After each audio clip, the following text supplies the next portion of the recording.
কাছে শাক ভাজা হলো তাও খুশিতে করো প্রদীপ জ্বালিয়ে ঘর ঘর করো শাক ভাজা হলো তাও খুশিতে করো প্রদীপ জ্বালিয়ে ঘর ঘর করো চলেই যাবো যখন ভালোবেসেছি শাক মাটিতে নিয়ে গেছি চলেই যাবো যখন ভালোবেসেছি শাক মাটিতে নিয়ে গেছি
শুরু করে দাও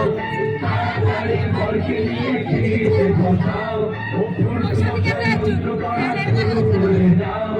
তাড়াতাড়ি ঘরকে নিয়ে ফিরিতে বসাও নিয়ে যাবো যখন ভালো দেখেছি